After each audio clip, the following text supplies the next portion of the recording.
राधे राधे, जय श्री कृष्णा। आज आप सुनिए वैशाख मास महात्म्य की कथाओं में चतुर्थ अध्याय। कल तक के अध्याय में आपने सुना था कि राजा के नगर के सभी लोग राजा की आज्ञा से वैशाख मास में किए जाने वाले सभी शुभ कार्यों को कर रहे हैं और इसी के कारण राजा के पूरे राज्य के लोग वैकुंठ धाम में जा रहे हैं।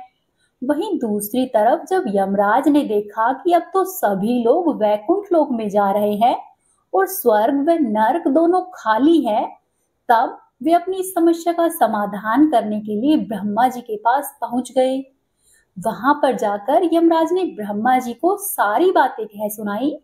आज आप सुनिए इससे आगे की कथा। यमराज की सारी बातें सुनकर ब्रह्मा जी कहने लगे कि हे यमराज, तुम्हें क्यों आश्चर्य हो रहा है? तुमने जो देखा है उसका तुम्हें किस लिए खेद है?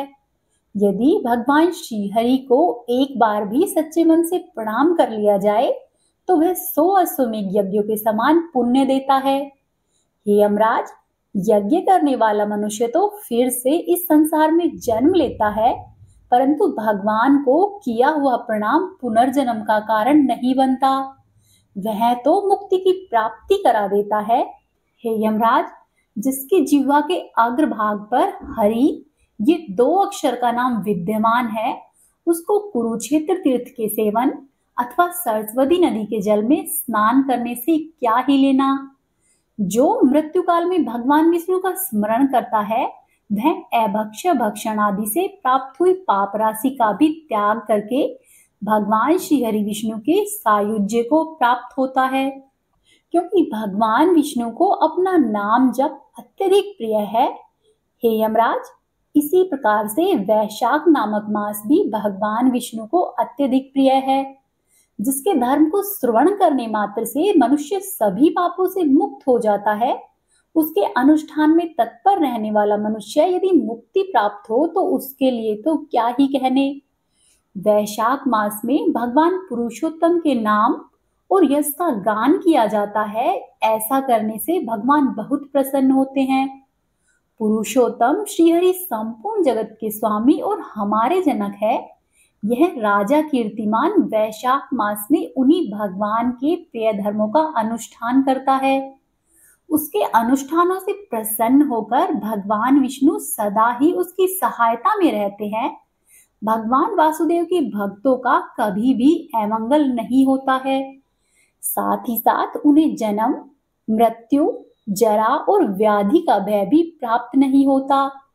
हे यमराज, कार्यों में नियुक्त किया हुआ मनुष्य यदि अपनी पूरी शक्ति लगाकर स्वामी के कार्य साधन की चेष्टा करता है तो उतने से ही वह कृतार्थ हो जाता है। यदि शक्ति के बाहर का कार्य उपस्थित हो जाए तो स्वामी को उसकी सूचना दे देनी चाहिए। इतना मात्र करने से वह मनुष्य उऋण हो जाता है। साथ ही साथ वह सुख का भागी होता है।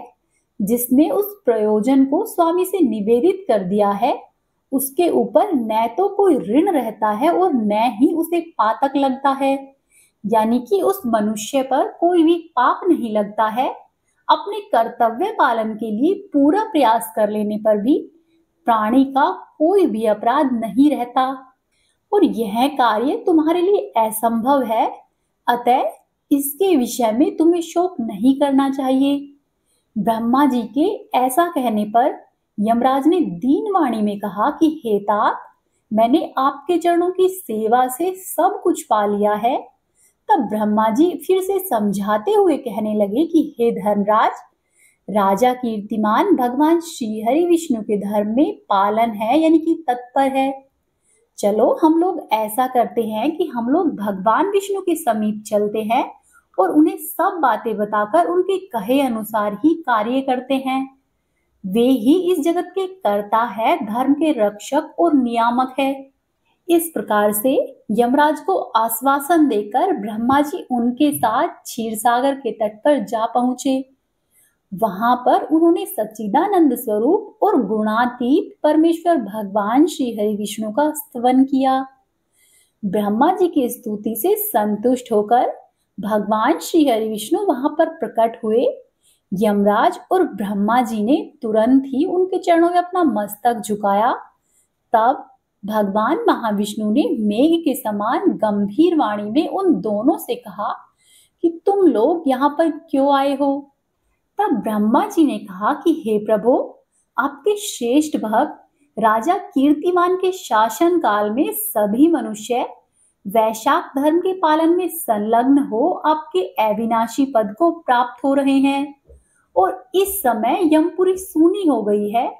उनके ऐसा कहने पर भगवान विष्णु हंसते हुए बोले कि हे देवो, मैं लक्ष्मी को त्याग दूंगा, अपने प्राण, शरीर, स्त्रीवत्स, कौस्तुभ मणि, वैजयंती माला, श्वेत दीप, वैकुंठ धाम, क्षीर सागर, शेषनाग तथा यहाँ तक कि मैं गरुड़ जी को भी छोड़ दूंगा, परंतु मैं अपने भक्तों का त्याग नहीं कर सकूंगा, जिन्होंने मेरे लिए सब भोगों को त्याग कर अपना जीवन तक मुझे सौंप दिया है, जो मुझ में मन लगाकर मेरे ही स्वरूप हो गए हैं। उन महाभाग भक्तों को मैं कैसे त्याग सकता हूँ? और राजा कीर्तिमान को इस पृथ्वी पर मैंने 10,000 वर्षों की आयु दी है, उसमें से 8,000 वर्ष तो व्यतीत हो गए हैं। शेष आयु और बीत जाने पर उसे मेरा सायुज्य प्राप्त होगा। उसके बाद पृथ्वी पर बेन नामक दुष्ट आत्मा राजा होगा, जो कि संपूर्ण वेदोक्त महाधर्मों का लोप कर देगा। उस समय वैशाख मास के धर्म भी छिन्न भिन्न हो जाएंगे। बेन अपने ही पाप से भस्म हो जाएगा। तत्पश्चात मैं पृथु होकर पुनः सभी धर्मों का प्रचार करूंगा। उस समय लोगों में वैशाख मास के धर्म को भी मैं प्रसिद्ध करूंगा। सहस्त्रों मनुष्यों में कोई एक ही ऐसा होता है जो कि मुझ में अपने मन और प्राण अर्पित करके अपना सर्वस्व मुझे समर्पित करता है। साथ ही साथ वह मेरा भक्त हो जाता है। जो भी ऐसा होता है वही मेरे धर्मों का प्रचार करता है। इस वैशाख मास में से भी मैं वैशाख धर्म में तत्पर रहने वाले महात्मा पुरुषों तथा राजा के द्वारा समय के अनुसार तुम्हारे लिए उचित भाग दिलाऊंगा। लोक में जो कोई भी वैशाख मास का व्रत करेंगे वे तुम्हें भाग देने वाले अवश्य ही होंगे। उनके वैशाख मास में बताए हुए महाधर्म के पालन में तुम कभी भी विघ्न उपस्थित नहीं करना। यमराज को इस प्रकार से उसके उचित भाग दिलाने का आश्वासन देकर भगवान विष्णु वहीं पर अंतर्ध्यान हो गए। ब्रह्मा जी भी अपने सेवकों के साथ अपने लोक यानी कि सत्यलोक में चले गए। उनके बाद यमराज भी अपनी पुरी को पधारे। वैशाख मास की पूर्णिमा को पहले धर्मराज के उद्देश्य से जल से भरा हुआ घड़ा, दही और अन्न अवश्य ही देना चाहिए।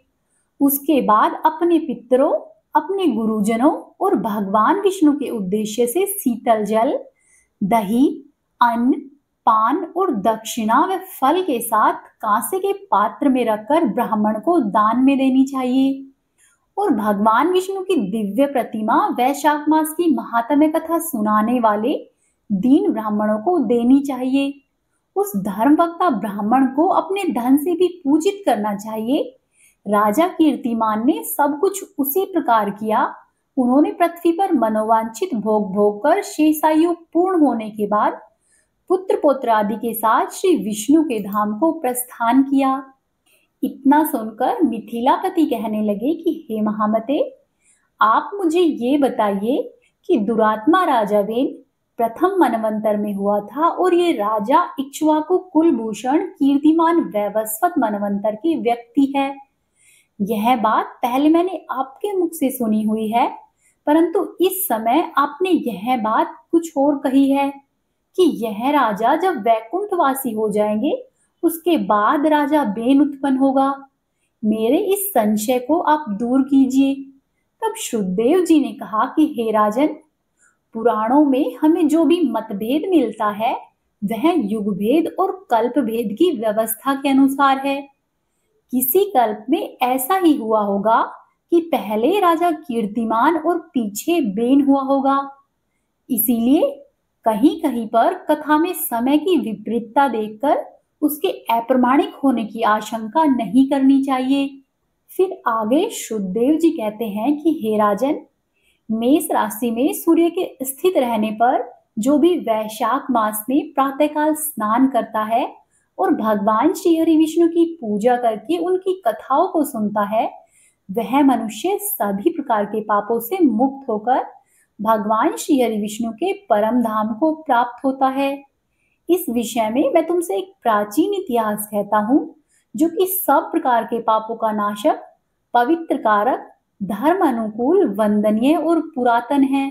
हे राजन, गोदावरी नदी के तट पर शुभ ब्रह्मेश्वर क्षेत्र में महर्षि दुर्वासा के 2 शिष्य रहते थे, जो परमहंस, ब्रह्मनिष्ठ, उपनिषद विद्या में परिणित और इच्छा रहित थे। वे भिक्षा मात्र भोजन करते और पुण्यमयी जीवन बिताते हुए गुफाओं में निवास करते। उनमें से एक का नाम था सत्यनिष्ठ और दूसरे का नाम था तपोनिष्ठ। वे दोनों इन्हीं नामों से तीनों लोकों में विख्यात थे। सत्यनिष्ठ सदा ही भगवान श्री हरि विष्णु की कथा सुनने में और सुनाने में लगा रहता। जब भी कोई श्रोता अथवा वक्ता नहीं होता, तब वे अपने नित्य क्रम किया करता। यदि कोई श्रोता होता तो वह निरंतर ही उसे भगवत कथा सुनाता, और यदि कोई कथावाचक यानी कि कथा सुना रहा होता तो वह भगवान श्री हरि विष्णु की कल्याणमयी पवित्र कथा को सुनता। साथ ही साथ वे अपने सभी कर्मों को समेटकर श्रवण करने में तत्पर हो जाया करते।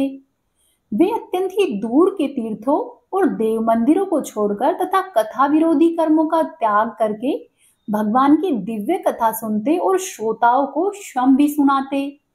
कथा समाप्त होने पर सत्यनिष्ठ अपने शेष कार्य पूरा किया करता। हे राजन, कथा सुनने वाले और सुनाने वाले मनुष्य को जन्म और मृत्यु के रूपी संसार बंधन की प्राप्ति दोबारा से नहीं होती है। उसके अंतःकरण की शुद्धि हो जाती है। भगवान विष्णु में जो अनुराग की कमी है वह दूर हो जाती है। साथ ही साथ उनके प्रति गहरा अनुराग होता है। साथ ही साधु पुरुषों के प्रति हृदय में प्रेम बढ़ता है। रजोगुण रहित गुणातीत परमात्मा शीघ्र ही हृदय में स्थित हो जाते हैं। श्रवण से ज्ञान पाकर मनुष्य भगवत चिंतन में समर्थ होता है। श्रवण, ध्यान और मनन, यह वेदों में अनेक प्रकार से बताया है।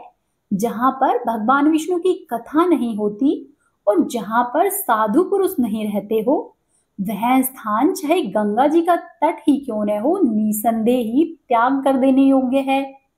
हे राजन, जिस देश में तुलसी नहीं है अथवा जहां पर भगवान श्री हरि विष्णु का मंदिर नहीं है, ऐसा स्थान निवास करने योग्य नहीं है। यह निश्चय करके मुनिवर सत्यनिष्ठ सदा ही भगवान श्री हरि विष्णु की कथा कहते और सुनते, साथ ही हरि नाम के चिंतन में लगे रहते। वहीं दूसरी तरफ दुर्वासा ऋषि के दूसरे शिष्य यानी कि तपोनिष्ठ दुर्वाग्रह पूर्वक कर्म में ही तत्पर रहता। वह भगवान की कथा छोड़कर अपने कार्य पूरा करने के लिए इधर उधर चला जाता। कथा की अवहेलना करने से उसे बड़ा कष्ट उठाना पड़ा।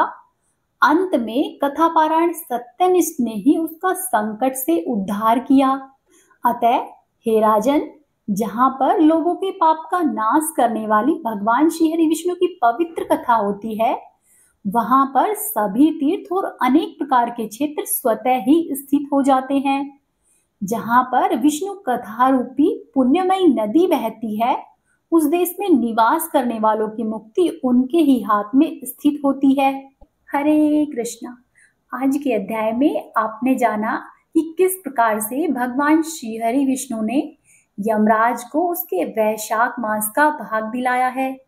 साथ ही आज के अध्याय में आपने यह भी जाना कि महर्षि दुर्वासा के दोनों शिष्यों में से एक शिष्य भगवत कथा सुनता था और दूसरा नहीं सुनता था, और समय आने पर जो कथा नहीं सुनता था उसका उद्धार भगवत कथा सुनने वाले शिष्य ने ही संपन्न किया। आगे की कथा आप सुनेंगे कल के अध्याय में। उम्मीद है आपको आज की कथा पसंद आई होगी। प्लीज वीडियो को लाइक कीजिए, चैनल को सब्सक्राइब कर लीजिए और अपने ही जैसे भगवत प्रेमियों के साथ कथाओं को शेयर कीजिए। आपका दिन शुभ और मंगलमय हो। हरे कृष्णा।